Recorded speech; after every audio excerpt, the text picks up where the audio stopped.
Drayano's classic ROM hack Pokémon Renegade Platinum stands as one of the most refined reimaginings of a mainline Pokémon game. This is Platinum, but sharper, its edges honed, its trials intensified. The peak of Mount Coronet stretches even higher, and the shadows lurking in the caverns have never been darker. This region is where my personal Pokémon journey began as a youngling, and now I return, not as a child who once wandered its roots with wide-eyed wonder, but as a challenger who seeks to prove how much she's learned. This time, I walk the path alongside only the Pokémon who define Sinnoh, those whose stories began here, or those who found new strength in Generation 4. At the summit of this long climb, waiting beyond the blizzards and the battles, stands a champion who embodies the very essence of Sinnoh's might. As Dorothy once said, there's no place like home. The trek back to Sinnoh's Hall of Fame starts now.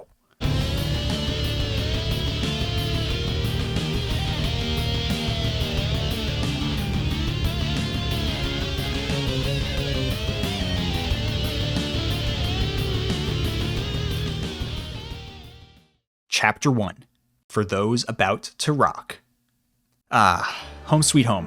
Attempting this hardcore Nuzlocke challenge using only Pokemon who received new entries to their evolution lines in Gen 4 is going to be a lot of fun, but it won't be easy, especially with some of the additional rules I've added. Many of the typical Renegade Platinum go-to options like Milotic, Metagross, and Aerodactyl are unavailable to me, but I'm determined to highlight the strength of Sinnoh's fine collection of Pokemon. In doing so, I will be making a couple of exceptions to the traditional hardcore Nuzlocke encounter rules as a way of getting to use more of these fantastic creatures. This won't make the game any easier, just more fun. It's a good thing this Gen 4 ROM hack has the Gen 4 starters because otherwise I just wouldn't get one, and that would be no fun. But why have one starter when you can have two? That's what Renplat does. While I take Chimchar from the briefcase on Route 201, Rowan lets me take the other two in his lab in Sanjum Town. Normally, I'd only get one of Turtwig and Piplup, but this is meant to be a celebration of Sinnoh's amazing Pokemon, so I'm adding a clause to let me take both. There are a number of encounter locations throughout the game with no Gen 4 Pokemon anyways, so consider this a bit of a counterbalance. Randy Moss, Jeff Winger, and Aqua Armor will be the trio at the heart of this run. My other early encounters include Abed the Gift Eevee from Mom, Toronto the Starly at Lake Valor, and Shadowbolt the Shinx on Route 202, the first stage of my favorite evolution line of all time. I also find a male Ralts on Route 204 South who I name Link. I could grab a Finneon by fishing on Route 218, but I choose to delay the encounter for a much better selection of Mons later. The final encounter before fighting Barry comes via an added egg in the Trainer School,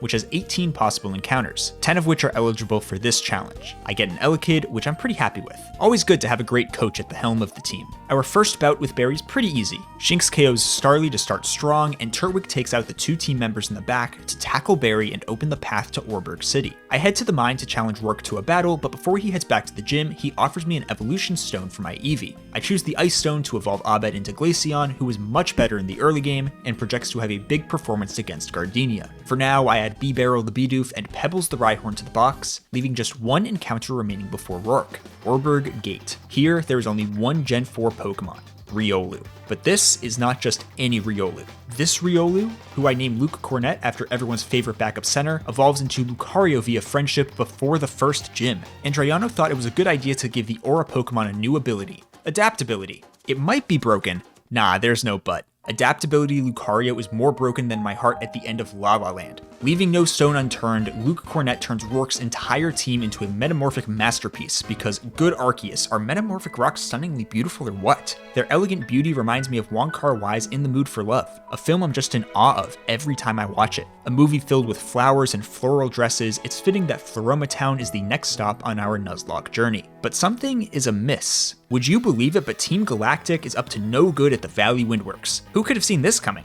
To the box, I add Buttercup the Cherubi and Bostonius the Drifloon, named after the airship in Professor Layton in the Azran Legacy. Now, I put together a team to take on Galactic Commander Mars, everyone's second favorite red-headed commander of an evil organization. The Electric Kid electrocutes the bat from the zoo, drawing out Mars's Perugly. This deceptively fast fat cat requires some clever strategy to set up Lucario for the KO. Rhyhorn comes in to drop speed with Bulldoze, set up Stealth Rocks to help with Yanma later, and passes the baton to Lucario for the finish. Thanks to the rocks, the baby Dragonfly comes in with a half-full HP bar. Yeah, you could call me optimistic. Optimistic that I'm gonna hit a low accuracy Rock Tomb for the KO, which I do, hashtag positivity. And Bronzor is cute, but Luke Cornett low-key kicks the steel frisbee into the ground, and just like that, crisis averted. Team Galactic is finished. We'll never see these guys again because like the chicken I threw in the oven, they are done.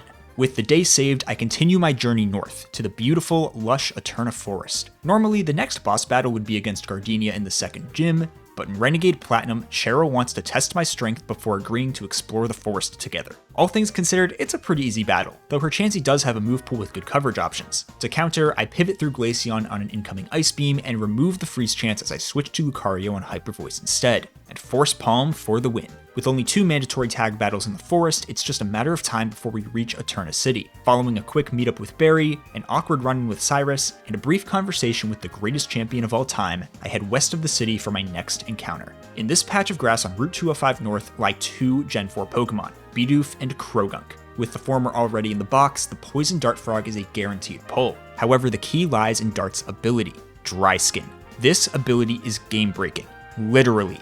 We won't see it in action until Toxicroak is online, but just know that the AI simply cannot recognize when a Pokemon has this ability, leading to a lot of what I like to call dry skin cheese, a gross name for a disgustingly broken strategy. Had this Krogunk had anticipation instead of dry skin, I would have ran away and tested my luck on Route 212 later, but no need.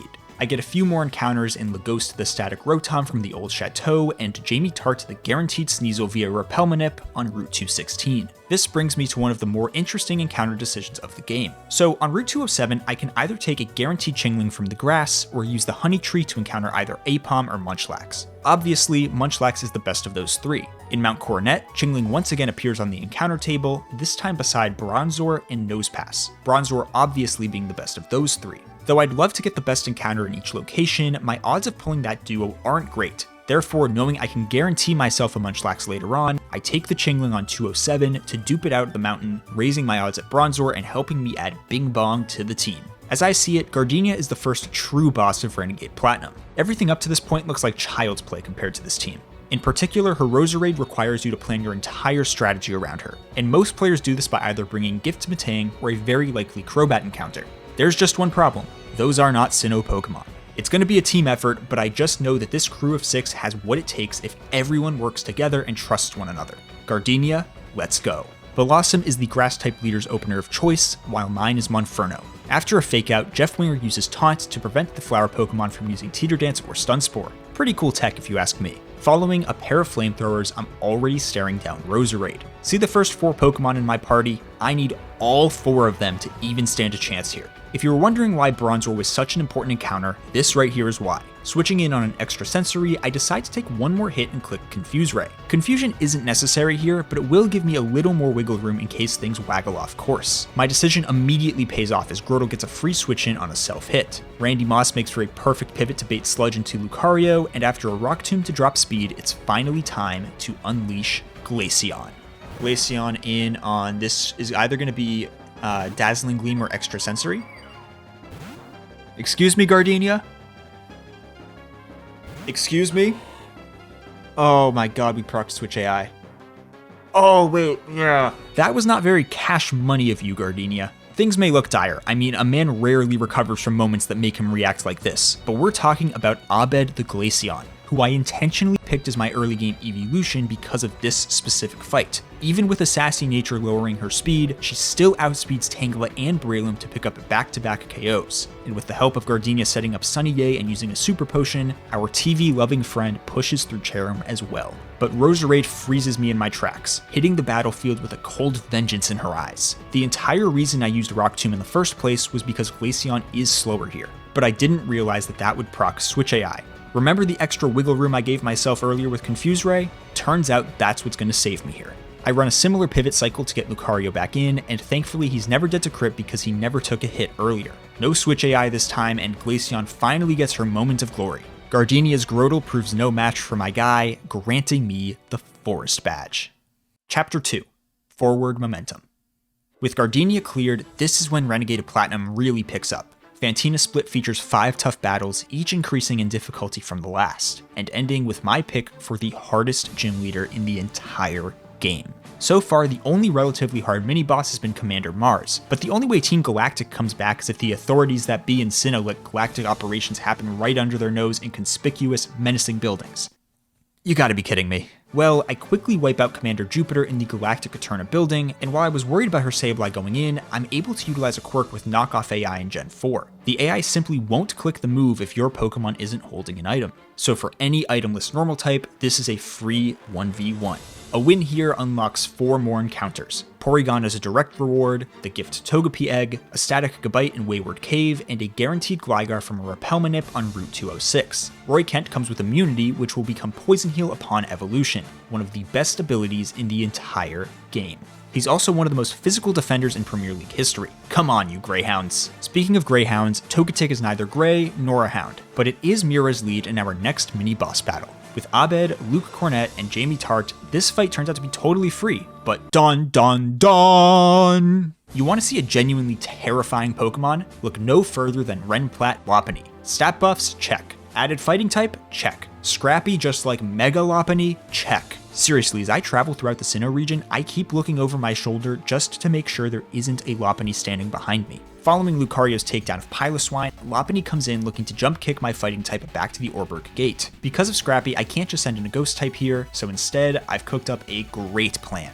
And this is a durable shoe! For a great plan, this one surely has a lot of risk. I mean, I just asked Gligar to not get crit or fully confused by Dizzy Punch, just so I can drop Lopunny's speed. To be fair, once Roy Kent does clutch up, all I need to do is run a simple pivot cycle into Link to outspeed and Brick Break the bunny, but I just risked one of the best Pokemon I'll get in this entire run. Huge shout out to Clefable for hitting herself in confusion when I was in real danger of having to sacrifice a team member. What a weird fight that I'm so happy to be done with. Of Renegade Platinum's added bosses, surely it only gets easier from here. It's just a hop, skip, and a jump into Hearthome City, and well, that take-about added boss is certainly aged like once cold milk that was left in the car for too long on a sunny day. No, your eyes are not deceiving you. This is indeed Aaron of Elite Four fame. I knew I should have waited to continue my journey until Bob Duncan was back from vacation. With a trio of buffed early game bug types, buoyed by some of the best in Scizor and Drapion, Aaron forces you to search your box far and wide for a team capable of victory. With this challenge, however, I have the classic trio that counters his biggest threats. Monferno leads off using Taunt to force Dustox into using Bug Buzz instead of Toxic, immediately putting Aaron on his heels. Back in Eterna City, an NPC in the house next to the Pokemon Center gives you every fossil in the game, and I received Byron the Bastiodon just in time for this battle.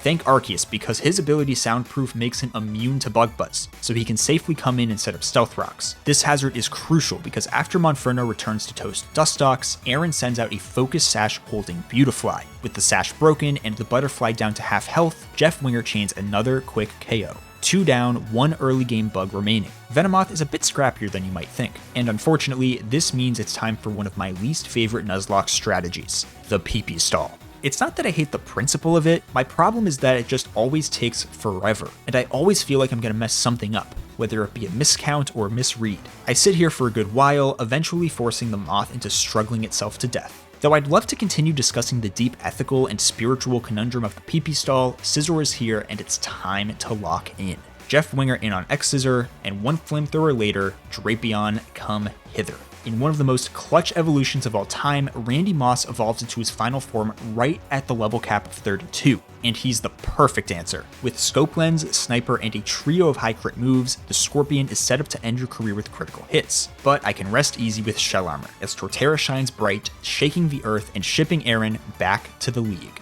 Beating Aaron is great, but after a quick break to catch Moira Rose the Roselia, it's already time to head into Fantina's gym. Her squad of ghost types is, to me, the best team of any leader in Renegade Platinum, mostly because of her ghost fairy Miss Magius. Yes, Drayano added the fairy type to the game, and it changes everything. With Levitate, she has 4 immunities, which is wild, not to mention great speed and special attack. She's a force to be reckoned with that I'd love to team up with at some point. Similarly annoying is her Gengar, who hits like a truck and is even faster than Miss Magius, but I have put together a great plan to Pee-Pee Stall the Shadow Pokemon using some pre-damage strategies. By far my best cook of the entire run thus far. With the plan in place, it's dinner time. So I'm gonna go make myself some spaghetti. I'll be right back.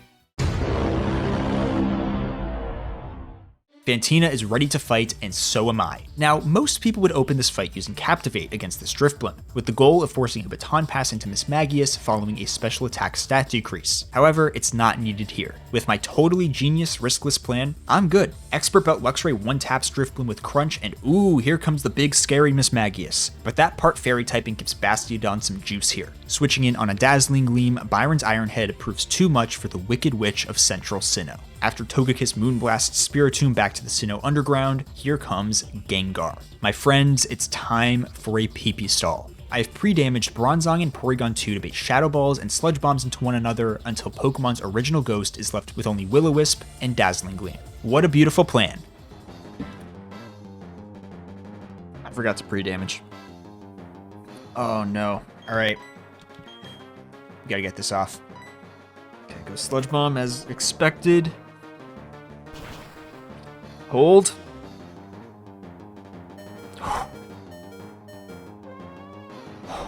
Okay. Eggward, you absolute legend! In my hunger for spaghetti, I may have forgotten about the crucial pre-damage part of my strategy, but thanks to Togekiss, we get through Gengar, and Fantina is down to just her final 2. Dusclops can be a pain, but Torterra breaks through with Crunch and chains the KO into another against Banette. And despite my major gaffe, we're through the best gym leader in the land. Following a quick curb stomping of Barry, I head to the Pokemon Mansion after hearing word of wild Eevees in the Trophy Garden. But when I arrive, Team Galactic is up to no good again. They've coerced Gentleman Backlot into joining forces with them, and Saturn is here to get his revenge for my beatdowns of his fellow commanders. Thankfully, here comes Barry to save the day. I'm sure he'll be super helpful. As part of Renegade Platinum's added custom storyline, we have a tag battle that is one of the most notorious fights in the entire game.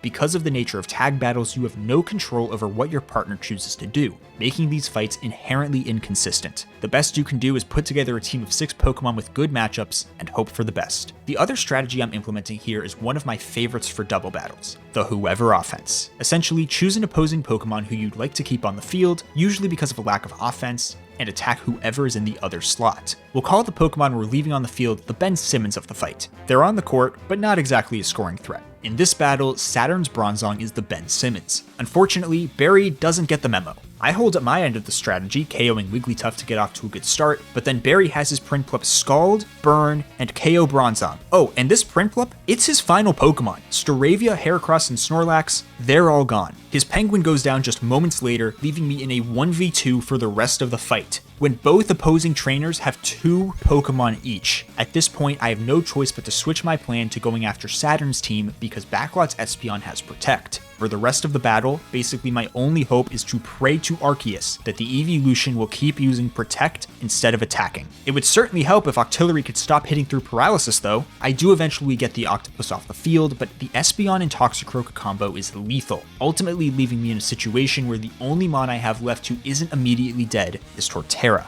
If things don't go my way here, I'm likely heading back to Twinleaf Town. I think I have to hope Espeon protects. Yes. Yes. Toxicroak goes for Poison Jab. That's fine. I live that because I'm Shell Armor. I never have to worry about crit. We get the heal up from the Citrus, and Earthquake takes out Toxicroak. Okay, after Luxray crunches to KO Espeon and gets another one off on Raichu, it all comes down to this. Can Bastiodon clutch up? Okay, goes Teeter Dance. Don't love that. Don't love that. I don't have Person Berries yet. Please. Please. Let's go! Come on now. Deathless. How did I don't know how I steered myself out of that. I don't know. I got insanely lucky. But we're moving on. A perfect example of why tag battles are so unpredictable. I really hope I won't have to fight any more boss fights in this format ever. Thankfully, Torterra and Bastiodon clutched up when I needed them the most, establishing themselves as legends in my book. Looking to add another legend to the team, I head back to Eterna Forest as the sun sets, rolling the dice on an evening encounter. And with a Repelmanip, I find the perfect one. As you saw on Fantina's team, Mismagius is one of the best Pokemon in Renegade Platinum, and Elphaba is a fitting name for someone who will soon etch her name in history. Chapter 4: 4 Weddings and a Funeral. When you think about it, weddings and Pokemon battles are quite similar. They're built on trust and love, require a lot of planning, and there's a lot of dancing. And wouldn't you know it, but the next section of the game contains 4 big boss fights. Funny how that works. Passing through the serene Solaceon town, I catch Spiritomb, Murkrow, Mothim, and Aipom, leading to the next stop on our journey, the vivacious Veilstone City. Here, there's one goal: to vanquish the city's gym leader, Maylene. Her team is made up of 6 physical powerhouses, each with a diverse moveset and a held item that adds to the threat level. But it turns out I actually have a great handful of Pokemon for this fight. Maylene's opening Medicham is commonly countered by baiting High Jump Kick into a Ghost type, but when you have Mismagius and Moonblast, there's no reason to mess around. And this is largely how the fight plays out, me switching in a team member on a resist, outspeeding, and sending Maylene's Pokemon right back to the bench press. Infernape engulfs Lucario in flames, Honchkrow puts a hard hat on and drill pecks Gallade into the ground, Togekiss harnesses the power of the moon to blast Machamp, Bing Bong's head goes ding dong and Toxicroak says so long, and last up is Infernape, who drops in with fiery intent. Unfortunately for him, he has to deal with Roy Kent, the AFC Richmond legend Earthquakes, and turns Maylene's ace into cement. Cobble badge acquired, I walk out of the gym to find Dawn in absolute shambles after a run-in with Team Galactic. Now, I take issue with this, because Dawn puts the fear of Arceus into me every time we fight in this game, yet she can't handle a couple of Galactic grunts? Something does not add up here. And I would know, because I have a math degree. After helping Dawn out, she agrees to take it easy on me next time. But that's not for a while. For now, let's head down to Pastoria City, where the second and third battles of this chapter lie. Munchlax, Krigatune, and Gastrodon are our encounters for this split, the latter being a huge help heading into this berry fight. Squoop, Shadow Jade and Animations, is a great option into this Arcanine, who is probably the scariest Pokemon on this team. The only attack Staraptor has for Rotom is Aerial Ace. Laghost doesn't blink and drops the Thunderbolt for the one-shot. Coming face to face with Arcanine, Crunch is imminent, which makes Lucario the perfect switch-in to tank the quad-resisted move and get the big dog salivating for a Flare Blitz that opens the door for Squoop. Barry's Canine then falls victim to the classic blunder, locking himself into Outrage. Any fairy type is now a free switch-in, so Elphaba does just that, and Power Gems to put the dog to rest. With the Arcanine down, the rest of Barry's team puts up a valiant effort, but it's just not enough. This being Barry's group of 6 for the rest of the game, I look forward to our matches to come. That's 2 weddings, and how about a third? Crasher Wake's roof is leaking, so our battle against him will be fought in permanent rain. Drayano cooked with the world building here. Now, you may remember Dart the Toxicroak, who I caught all the way back on Route 205. Well, it's time for her debut, and what a debut it will be. Dryskin Toxicroak totally invalidates this fight. After Aspir holding Leafeon Leaf Blades through Quagsire, Gyarados hits the field, so let's begin Operation Dry Skin Cheese. Gyarados sees Aqua Tail as its highest damaging move, meaning it's always clicking either that or Dragon Dance, and while he does that, Dart Poison Jabs through. Poliwrath, Ludicolo, and Floatzel all fall in similar fashion, though Focus Sash Sharpedo with Zen Headbutt prevents the full sweep. Of all the great Pokemon in my box, I go to Ambipom here. With a name inspired by the greatest puzzle platformer starring a magical 4-fingered glove, I know I'm in good hands. He fakes out to break the sash, allowing Medusa to KO, clinching the Fen badge, which might be the most city-appropriate badge name in the entire series. Shout out Marshes, man. You know what? Let's go check out Pastoria City's iconic— oh my god, Team Galactic just set off a bomb at the Great Marsh. After chasing down the grunt responsible for this travesty, I run into Cynthia and Barry. And for some reason, Barry thinks this is my sister? Buddy, what? Anyways, Cynthia gives me the secret potion to cure some Psyduck's headaches, clearing the path north towards Celestic Town. But just before I get there, Dawn tracks me down. No worries though, as she rewards me with an easy fight thanks for helping her back in Veilstone. For those of you keeping track, that doesn't count towards our 4 fights promised in this chapter because Dawn gave me a freebie there. The same thing is true for the Cyrus fight in the Celestic Ruins, where he battles with a very underbaked team as to not reveal the true power he will wield later. So you're probably asking right now, where's that 4th wedding? Well, with the power to surf, a new mandatory battle is unlocked. South of Sandgem Town lies a body of water that leads to Pal Park. A place known for parks and pals, I have to wonder why Dirac chooses violence instead of friendship. He ever so politely engages in conversation just to deploy this team. My very first ROM hack Nuzlocke almost came to an end here, and I have never forgotten the Pokemon this man took from me that fateful day. But I've come a long way since then. I'm older, I'm wiser, I've played Hollow Knight, but perhaps most importantly, I have a Garchomp that doesn't have the worst IVs in nature you've ever seen. Actually, I guess you guys haven't seen this Garchomp because he was so bad, he came to a grand total of 0 fights in that video. The Landshark will be coming off the bench in this one, as his fellow ground-type Gliscor gets the start. Holding a Choice Scarf, the Scorpion Bat becomes faster, allowing him to fly for the Oko of Gallade. Being weak to both water and ice, Empoleon is the perfect penguin to push Gliscor off the playing field, but Dirac didn't bargain for some dry skin cheese. Toxicroak switches in on Hydro Pump and proceeds to Drain Punch a couple times for the kill. As well as this fight's going, I have no perfect options in my box for the incoming Metagross. Holding a Life Orb with this moveset and Iron Fist to further boost the power of Meteor Mash and Hammer Arm, good luck trying to find any Pokemon who's able to switch into this monstrosity. So how am I going to play this? Well, on Route 221, I encountered Tree Guy the Sudowoodo. An unremarkable mono rock type, he's the unfortunate victim of circumstance. With better rocks in the box and no way to switch Garchomp in while taking a hit, I send Sudowoodo out as an intentional sacrifice. Garchomp takes full advantage of the free switch opportunity, one-shotting with Earthquake thanks to a recently picked up Choice Band. Alakazam comes in next looking to Dazzling Gleam, but this Alakazam, like most in the game, is weirdly easy to handle. Zam has Magic Guard instead of Inner Focus, and none of the ones we'll see have a Focus Sash. Therefore, Sucker Punching through the Psychic type's paper physical defense is always a great option. Toxicroak does so here, in part to bait a 50-50 Brave Bird or Return. Quad resisting both moves, Bastiodon confidently steps onto the field to eat the Brave Bird like I eat spaghetti. The play here is simple. I run a Bastiodon and Gliscor pivot to chip the Raptor down with U-turns until close combats have dropped its defenses a few times, leaving it in range of a Toxicroak Sucker Punch KO. Oh wow, yeah, that's an Entei. Sick. Weirdly, the legendary beast doesn't deal as much damage as I would have thought, and Dirac tries pulling some shenanigans with an Iron Head crit and flinch, and I'm super stressed for a second, but then I realized that because I'm so low on HP now, Entei always clicks Extreme Speed here. Therefore, Gliscor is safe to come back in and utilize the Choice Scarf once more to KO with EQ for the win. Beating Dirac feels great, but the fact that I lost my first Pokemon of the run makes it bittersweet. Weirdly, having it be a planned sacrifice feels worse because I had been so successful to this point and didn't want to see that death counter go up. However, growing up is realizing that not every fight has to be deathless. It's way better to intentionally sacrifice him on than risk a number of others or, even worse, risk the entire run. Tree Guy wasn't here for long, but we don't win this fight and advance in this run without him. Thank you, my friend, and enjoy your time at the beach. Chapter 5. Forged in Fire, Frozen in Ice. Doing a little surfing around the region, I wash up on the shore of the Fuego Ironworks. This optional fiery area has a patch of grass that holds one of the most important encounters I'll get for the rest of the game.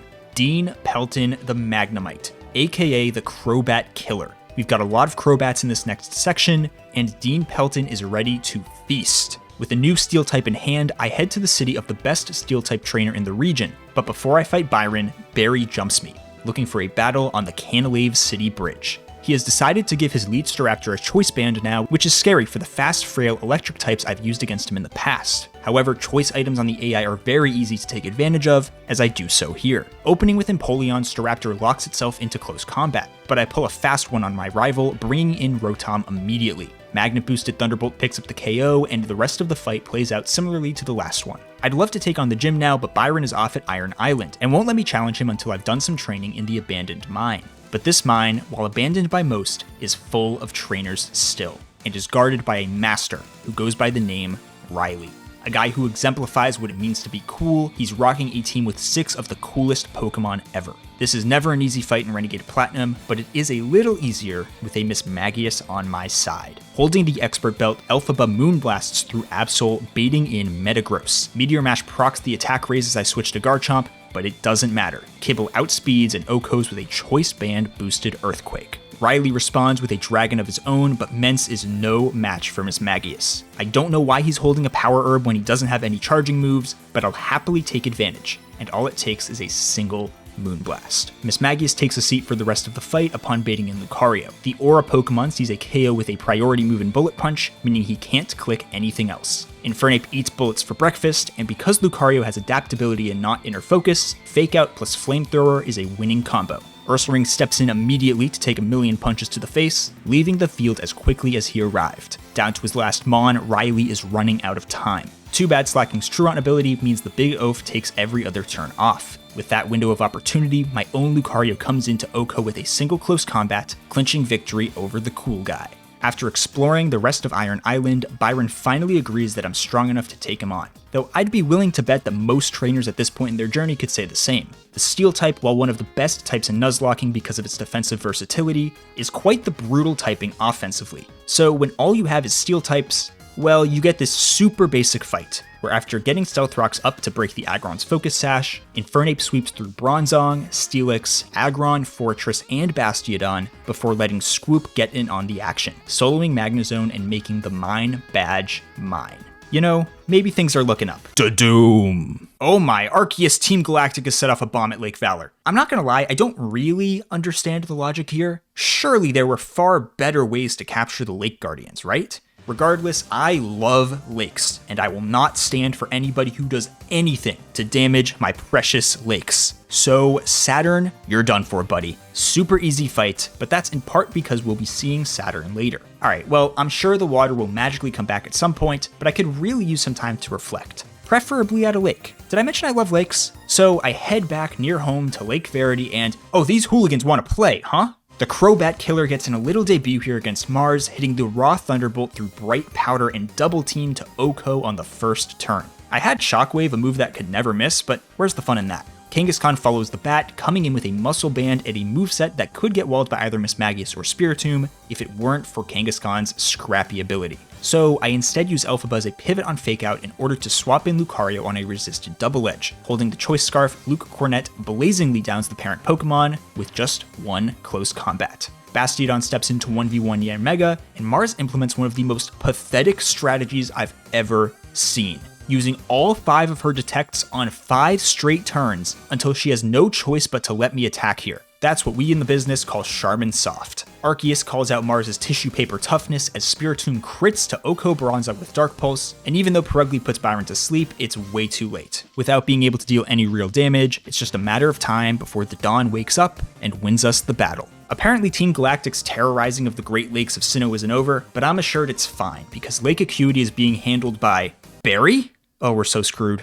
I don't think I've ever run through the snow faster. Barry's gonna get cooked. I know he's my friend and I'm rooting for him, but let's just be realistic. I can't climb up to the lake without the Rock Climb HM, and I can't do that in the overworld without Snowpoint City's Icicle Badge. So that's my next stop. I try explaining to Candace that it's an emergency, but she's not having any of it and tells me that if I want to climb rocks, I need to beat her and her ice types in battle. Snowpoint City's gym leader is the best we've seen since Fantina. She has permanent hail, which while not the best weather in the game, in fact, it's probably the worst, does threaten to chip my Pokemon's HP down to the point where being dead to critical hits is on the table. Her team also has solid offensive threats in Weavile, Mamoswine, and Glaceon, the last of whom has Snowcloak and a Bright Powder. Realistically, a good Candace fight requires building a strategy around KOing Glaceon safely. Abomasnow sets hail, but it's susceptible to candles, let alone flamethrowers. So to be not totally screwed against birthday cakes, Candace has Wall Rain, holding a Chopo Berry to reduce the damage from fighting type moves, and having Blizzard to dispose of any grass types. That leaves just one option: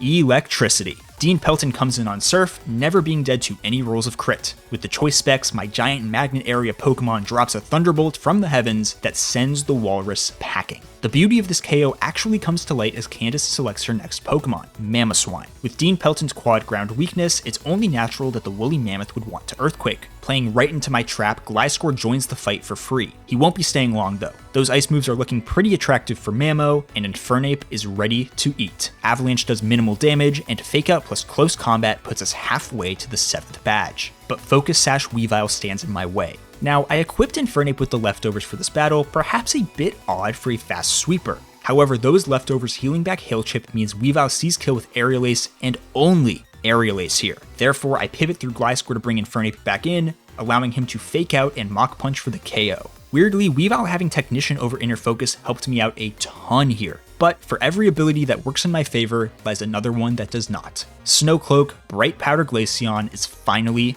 ready to fight. And with buffed speed, finding a Pokemon who works here is not easy. But I just happen to have one of the few who gets the job done. Mismagius serves as a phenomenal pivot on Earth Power to get Lucario in on either Shadow Ball or Double Team. Candace gets a little greedy, which works out great for me. Holding a Choice Scarf, Lucario outspeeds this demon, and Oko's with an Aura Sphere that can never miss. But oh no, here comes Frostlass. Another Snowcloakmon, but this one is immune to fighting. She has Levitate in this game. We're all good. Big Lax takes us home, and I bet Candace wishes she had a Snowcloak to dodge the embarrassment of this loss. Chapter 6, The Fourth Dimension. Collecting gym badges is fun, but I've got bigger fish to fry. Galactic fish. With my newfound ability to climb rocks, I finally reach Lake Acuity to put a stop to whatever's going on here. What's this? Jupiter bullying Barry. Where will the wickedness end? First the Windworks, then the lakes, and now my friends? Nah, it's so over for them, only I get to mess with Barry. We're friends with an inseparable bond. Even if he did think that Cynthia was my sister despite the two of us growing up together in the same little hometown tucked away in the corner of the region and never leaving for our entire lives, and I've never once had a sister. But who cares? Barry's my guy. I don't know what Team Galactic is planning to do, but one thing is for certain. They'll have to go through me. But first things first, where in the world could Team Galactic be? Perhaps the giant, scary building in Veilstone City that's named after Team Galactic and is obviously shady but nobody ever says anything about for some reason? Well, they weren't in Luigi's mansion, so Veilstone's probably the next best option. Wouldn't you know it, not only are they here, but Cyrus is giving this super evil cult leader type speech in this room seemingly designed exclusively for super evil cult leader type speeches?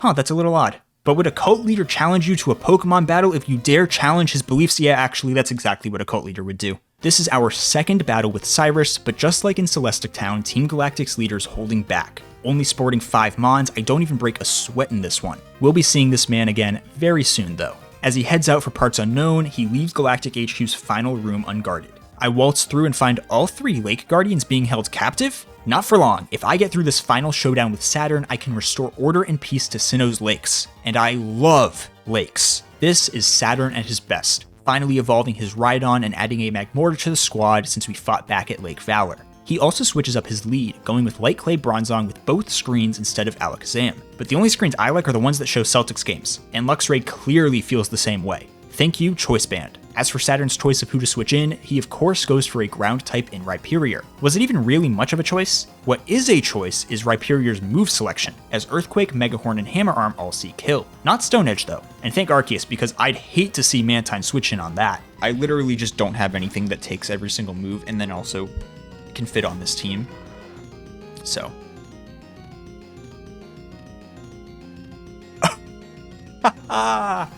Oh my god, it went for the Stone Edge anyways. It's a good thing I named Mantine after Ray Allen, one of my favorite basketball players ever, or else I'm sure that Stone Edge would have hit. With the heart rate back down to normal, I successfully handled Saturn's big off-season addition with Garchomp, and Dean Pelton and Dean won Dean's Octiller Dean with a single Thunder Dean. Toxicroak and Alakazam left, Saturn probably should have swapped their items because the Focus Sash does nothing for Croak and the Life Orb does nothing for Zam. Saturn down, Lake Guardian saved, and this guy Charon just spills Team Galactic's entire evil plan that's about to go down at Spear Pillar. But maybe it would have been better to never have heard about Spear Pillar because at Mount Coronet's peak lies the consensus hardest fight of the game. The Mars and Jupiter 12v12. Joining forces with Barry once again? What could go wrong? It went so well last time. Mars and Jupiter's teams are each fine on their own, but when they join forces, they create so many difficult matchups that become even more difficult when you only have control over one Pokemon on your side of the field. In my experience, the best way to approach this battle is to come with a group of Pokemon who are ready to take hits, because if you're going to try to switch in a sweeper, I wish you the best of luck because you're going to need it. The best team I could find in this run consists of Magnezone, Pre-Poisoned Gliscor, Rhyperior, Torterra, Luxray, and Drifblim. The fate of the world and this run falls upon their shoulders. The two opposing lead Crobats are not created equal, with Jupiter's on the left having a Bright Powder double team set, and Mars's on the right having a Life Orb Brave Bird one. In determining which Crobat to go after first, the decision boiled down to which one has better synergy with the rest of the other's team. Mars's Crobat is better paired with Jupiter's team than the other way around. And believe it or not, Barry comes through this time. His Staraptor crits a Brave Bird to Oko Mars's bat, and we've got momentum. Weirdly, missing Thunderbolt here is actually beneficial because I want Jupiter's Crobat on the field. I have Shockwave to always hit later, so that will be no issue. I immediately switch to Gliscor. Electivire? Huh? Switch AI? I didn't even hit the Thunderbolt. Oh my god. I didn't even know that was on the table. I did not even know that was on the table. That Brave Bird into Gastrodon might be absolutely huge. Electivire, please attack me. Okay, nice. That's preferred because I'm about to use Earthquake, and I'd rather Staraptor be out here with me than anything else. Alright, we fire it in there, and the reason this is so great is because Staraptor is a flying type and obviously is immune to Earthquake. It U-turns. Barry. You've made great decisions so far. That was not one of them. Your Snorlax is about to take a massive earthquake to the face. I still KO Electivire. We're getting the switch in on Jupiter's side. I don't know. With a quick look, I don't know. Ooh. That didn't kill? Wait. What do you mean that didn't kill? I have the choice band and everything.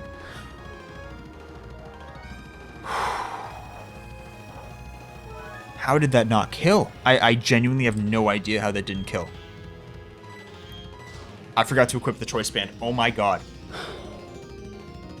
Absolute bailage. Never punished, I guess, but that's a scary, scary misplay. Though now that Gliscor has made it through Electivire, I'm weirdly in better shape. Yanmega requires me to switch out because of Hurricane, which could hit me even if I fly, but Magnezone sits on the combo of the opposing Pokemon, getting some decent chip in on Crobat in the process. Once Bronzong switches in, I go right back to Roy Kent. I spend a couple of turns using Fly on Bronzong, but I realize that Barry's going to keep attacking Crobat every turn because its HP is so low. I know what I have to do, but after 3 double teams, I don't know if I'll have the accuracy to do it. I should have known better than to doubt Roy Kent in a big match. With that, the rest of the fight isn't even that bad. Gliscor stays on the field to watch Jupiter's Tangrowth, Skuntank, and Sableye fall. He also watches the rest of Barry's team fall. Thanks, buddy. Once it's a 1v1, Bronzong, Rhyperior, and Magnezone take me home. That's the first time I've ever beaten this fight deathless, and technically, it probably should have never even happened. But thanks to past Drew forgetting to give Roy Kent the choice band, present Drew is very, very happy. So to a brand new dimension we go. Defying gravity and surfing down waterfalls, I'm having a blast. I totally get why Cyrus would want to stay here forever. But this is a business trip, and I'm about to give Cyrus the business. There's absolutely no way this guy just sent a level 70 Dialga and Palkia into battle. So this is always a fun fight, especially because this Dialga has completely random AI. Therefore, the plan has to be to knock the God of Time out as quickly as possible. Sending out Choice Scarf, Togekiss, and Infernape, I do exactly that. But oh no, I totally forgot about Palkia having Hydro Pump. Jeff Winger, I'm so sorry, man. If I knew our time was going to be cut short, I would have come up with a classic Winger speech to tell you about how much you mean to me. Oh right, yeah, I forgot I have the Focus Sash. It's my only Focus Sash of the game, but there is no better spot to use it. Nice work, Winger. But Cyrus says, psych, it's double or nothing.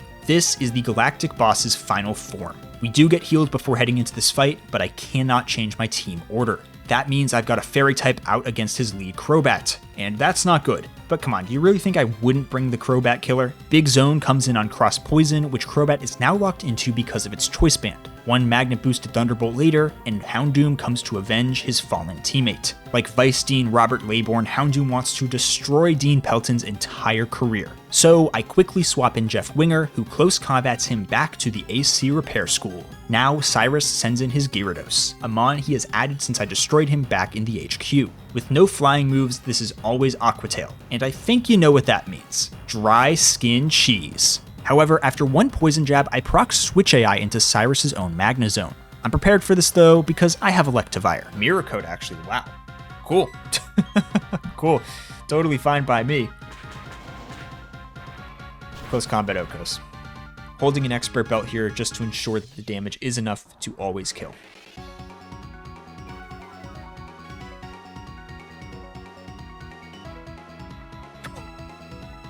Dude, what? Am I not holding an Expert Belt? That's not an Expert Belt. Wow, I just mistyped there. Wow. Yep, this is the second straight fight where I've messed up my items. It's also the second straight fight where I don't get punished for it. Pivoting through Magnezone on Brave Bird, I set up Togekiss to come in on Superpower and go to work. Togekiss is holding the Choice Scarf, which was primarily for Dialga and Palkia, but it does actually help here. Actually, why was that Brave Bird? Why did you go for Brave Bird there?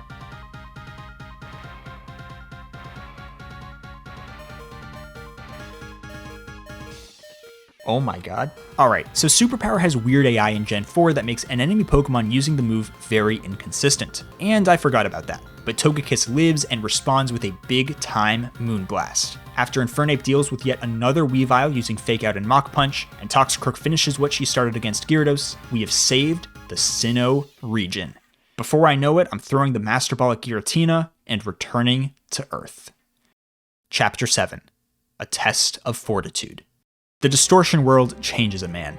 How do you continue on knowing what lies beyond our realm? Knowing the horrors of Giratina's shadowy domain? Understanding that, ooh, a shiny gym badge that I'm missing and just need to have. Volkner's team features a great variety of electric types with different dual typings, most notably the 2 Rotom forms. An important thing to note, however, is that because of a bug in the official Platinum code, these forms retain the base Rotom's stats. That will come in very clutch. The biggest concern for Volkner is that his team does lack bulk, but they hit so hard and so fast to the point where that concern may not matter. But what if I could find an even faster sweeper?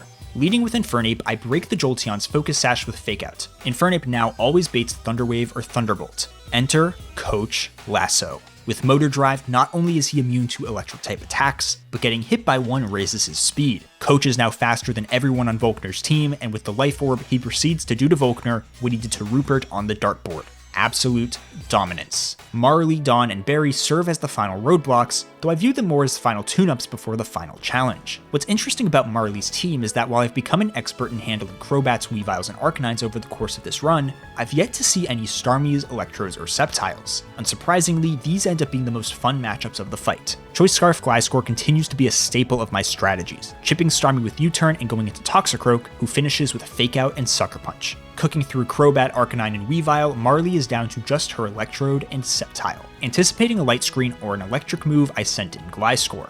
I'm not too worried about the screen because I'm using physical attacks the rest of the way. Additionally, with that screen, the only move Electrode can use on this turn is Explosion. So I fly up on the boom and come back down to Oko Sceptile as soon as he steps in.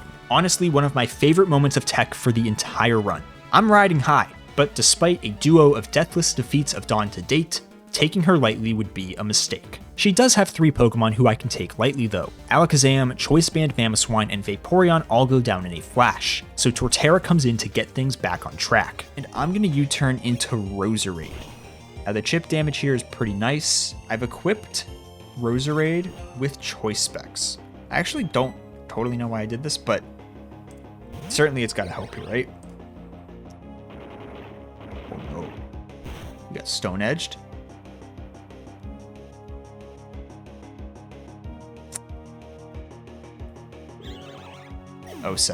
Moira Rose, one of my favorite TV characters ever, heading to Isle Delfino because of a, quite frankly, horrendous plan.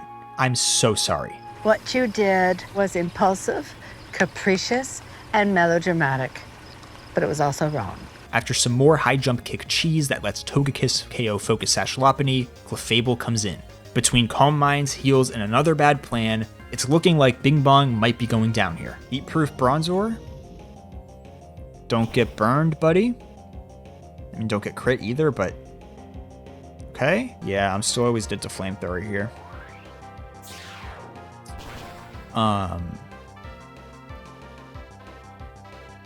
Nice. Let's go. Let's go, Bing Bong. All right, Bing Bong saves the day. That got a little spooky there. But you know what?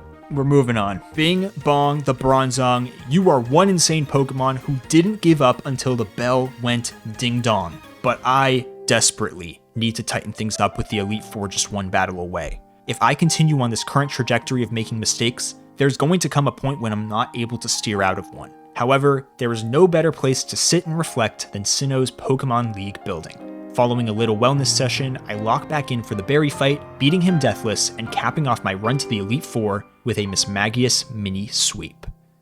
Chapter 8, The Ivy League.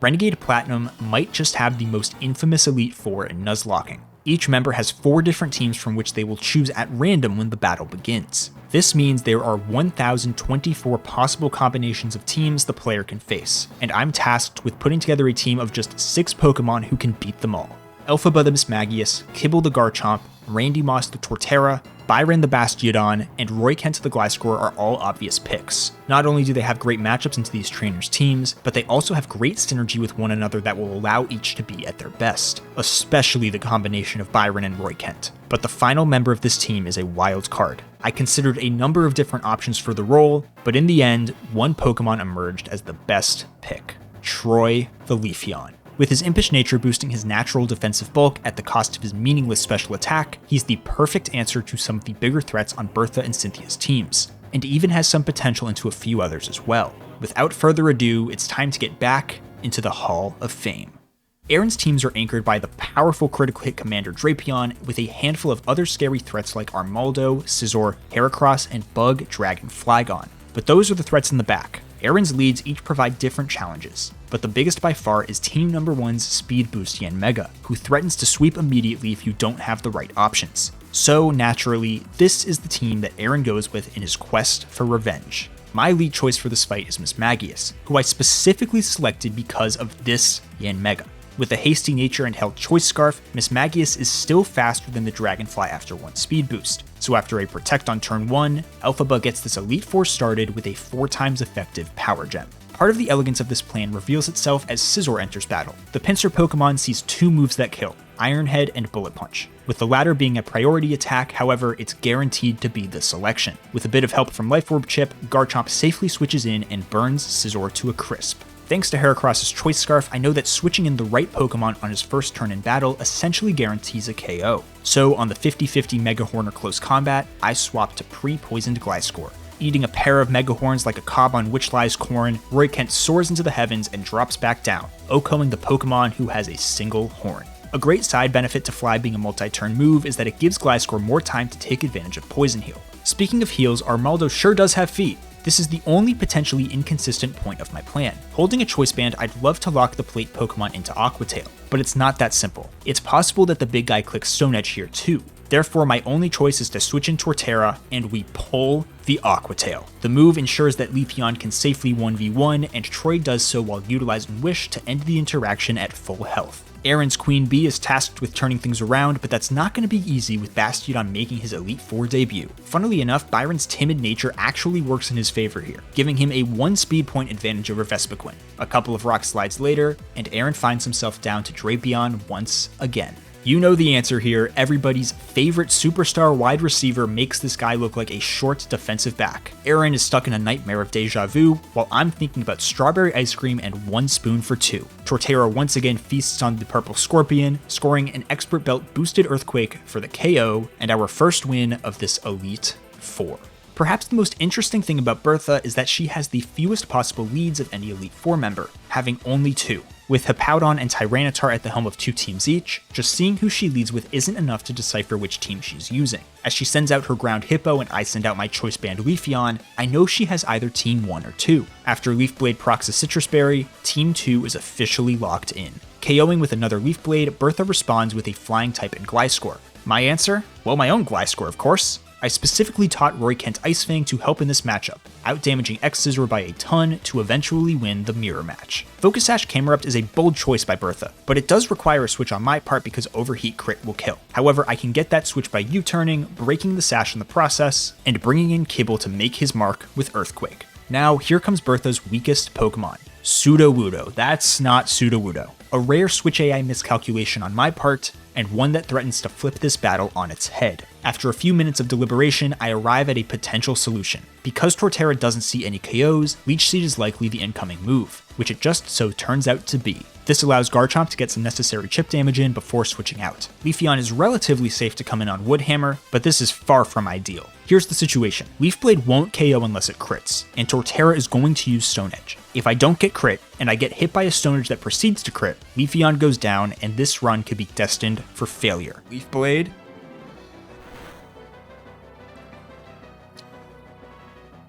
Crit, crit, crit, crit. Okay. Don't crit. Nice. All right, we're still alive here. We're still alive. 46 down to 34. I can live another one. I don't think I can live 2, though.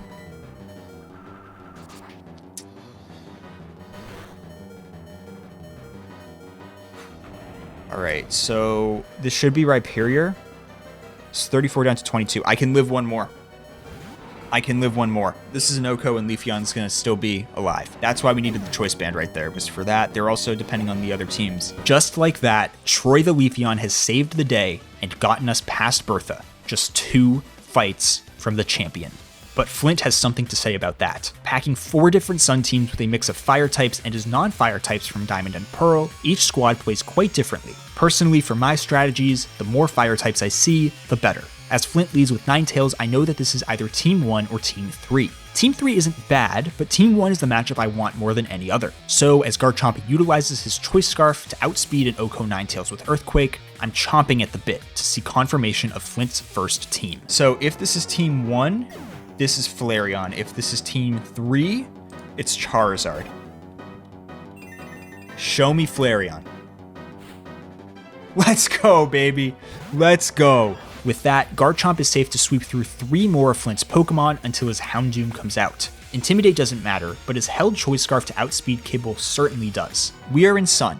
It is basically even damage across the board for Fire Blast, Dark Pulse, and Solar Beam. If we see Fire Blast and it burns, and first of all it has to hit, but if it hits and then it burns, bad. Dark Pulse flinch, bad. Solar Beam, great. Let's see it. Let's go. Let's go. Come on now. Huge. Huge stuff. All right, Solar Beam doesn't even do that much. We Earthquake again. Now, for this matchup, it doesn't matter because Houndoom has Paper Physical Defense. It's the next Pokemon that comes in that's the big question mark now. Perfect. The big, bad Magmortar. Now, of course, the sun is still strong. Here is the big question. I am faster. However, it's a range for Earthquake to KO. Important thing number 2 is that I am dead to a crit if I get hit by either Fire Blast or if Solar Beam comes in. Magmortar has the Life Orb, which is why this is such a dangerous situation. I have no Pokemon on this team. Most are just straight up dead. Bastiodon would be dead to a crit or a super high roll. Can you hit the range? Let's see it. Come on, baby. Kibble. Come on, Kibble. Hit the range, hit the range. It's not a great percentage. Oh, okay. It's Solar Beam, all right. Solar Beam. I'm gonna need you to hold here, buddy. I'm gonna need you to hold. Let's go. Let's go. 3 deathless wins in a row. We are on fire. Flint's heat couldn't melt my momentum, but Lucian's cold, calculating aura will now try to freeze me in my tracks. 3 of his teams are designed around having a light clay holding lead set screens off rip. And while the Brick Break TM can help with that, I'd rather not see any screens go up. That makes the Alakazam team juicy on the surface, though this Alakazam actually holding a Focus Sash makes it far more threatening than any other we've seen. However, no Focus Sash Zam for me today, as I instead run into Espeon and team number 2. The reason I've pre-damaged Gliscor is to be dead to an attack from every single one of Lucian's leads. In the case of Espeon, this is always an incoming Psychic. I have a Choice Scarf to boost my speed. Here's where things get a little awkward, alright? Mismagius could switch in here on Aura Sphere. However, this Espeon has a hasty nature and would outspeed me, meaning I'd have to dodge a Psychic crit. Gliscor is dead to some rolls of Aura Sphere crit, not all of them. If Gliscor lives the crit, the rest of this fight is free. Otherwise, we're going to be in a bit of trouble. This is by far the safer play to win this Elite Four. Alright. Come on, Roy. Hold, buddy. I'm going to need you to hold. I don't like this. Let's go. Let's go. Roy Kent holds. And I U-turn again here. Massive stuff. Massive, massive stuff. We're through Espeon. With Lucian's lead out of the way, I send in Bastiodon to draw out Medicham. Medi has the Choice Scarf, so he quickly locks himself into high jump kick, letting Mismagius safely solo this Psychic fighting type. Girafarig is Lucian's next choice, wanting to send a Shadow Ball Elphaba's way. I swap in Bastiodon to take the move and run a pivot with Gliscor to get Roy Kent in on Earthquake and U-turn back into Bastiodon on Psychic. A second U-turn gets the kill, and dropping Byron back into the battle baits out Gallade. Come in, we take the close combat. I'd prefer not to get crit, but if I were to get crit, I'd be okay. That's a crit. That's a crit. Okay. That does change the complexion of this situation greatly. On the one hand, this shows how smart my plan was with the pre-damaging and poison heal recovery, and how carefully I calculated each turn, but on the other hand, this is still a crucial moment that has me stressed. Here's the situation. KOing Gallade isn't the problem. If I want to, I can utilize my Choice Scarf and Oko with Fly here. The problem is that Gliscor KOing would bait in Starmie, who would see a problematic collection of moves that would kill. Instead, I need to KO Gallade with Mismagius to chain Starmie and Exeggutor kills with Shadow Ball. After staring at my screen for a few minutes, I realized a solution that I should have seen a lot sooner. Shell Armor Torterra can switch in on the random move, which turns out to be Night Slash. Big Turtle baits guaranteed CC into Mismagius for free, and with the choice specs, Elphaba sweeps through the final 3 Pokemon to set up a championship showdown. These Sinnoh mons have come so far since Twin Leaf Town, and it's been so fun using many of my childhood favorites in a high-level Nuzlocke setting like this, especially because some of them aren't guaranteed encounters or, in the case of Pokemon like Leafeon, almost never get used. But of course, the greatest champion of all time still remains. Let's go, Cynthia. Let's go, come on. Let's go, baby. Alright, Cynthia leads with my Milotic. That is team number 2. Okay, right off the bat, we have an interesting situation. This is either going to be Light Screen or Scald. If it is Scald and it burns, that is very, very, very bad. That would be horrendously bad. Bring in Leafeon. It's Light Screen. Okay. Perfect. Holding a Choice Band. Leaf Blade always kills. The minimum roll would do 101%. And this right here was the Pokemon I needed Leafeon for in this Elite Four. And Troy gets the job done. And here comes Staraptor. Now here's what's super interesting about this. Now we need to remember Staraptor is Choice Scarfed. This is always Brave Bird. Bastiodon comes in immediately. I have Leftovers and Protect. Get the Toxic off. And that right there is 2 Pokemon down. As the poison damage knocks out Staraptor. Lucario is coming in here, ready to just rock the crap out of Byron. 2 moves see kill. The first is Aura Sphere, and the second is Vacuum Wave. Because Vacuum Wave is a priority move, that is always the move Lucario is going to click. Therefore, I go in to Gliscor. Gliscor is never dead to crit, not even close. Additionally, my guy is holding a Choice Scarf. Very important to note, by the way, Lucario is holding a Life Orb. That's where that chip damage comes from. And with the Choice Scarf, I outspeed. And following the Life Orb chip, Earthquake is a guaranteed KO. This right here, believe it or not, was the scariest Pokemon on this team. And we've just taken it out very, very quickly.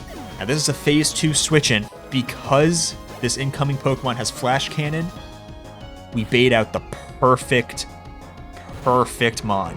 Unfortunately, because this thing has a Shuka Berry, I cannot just Earthquake. However, I have a Pokemon who is immune to Dragon Pulse in Mismagius. Mismagius comes in for free, and with the choice specs, outspeeds and KOs with Moonblast. In comes Spiritomb. This one is the most obvious thing you've ever seen. Good night. As quickly as you arrived, you're heading right back out the door. Now there's one Pokemon remaining. It is a Pokemon that has been striking fear into the hearts of Pokemon fans for nearly 20 years. It's Cynthia's Garchomp. Mismagius at level 77, unfortunately, is 2 speed points slower than Hasty Garchomp. Garchomp has 2 options here. Because Mismagius is immune to both Outrage and Earthquake, this is always either Stone Edge or Swords Dance. Now let's go win this thing. It's Swords Dance, okay? If we hit the range, we win. Let's see it. Come on. I'll give you the percentage. It's a 37.5% chance. But if there's anyone who could do it, it would be Mismagius. Let's go! Let's go! Pokémon Renegade Platinum Hardcore Nuzlocke using only Sinnoh Pokemon has been defeated. Let's go. Elphaba hits the range, and we're in the Hall of Fame. Elphaba defies gravity and hits the range to put us in the Hall of Fame. What a fun challenge, what a fun game, and thank you so much for coming along for the ride. Until next time, stay fresh.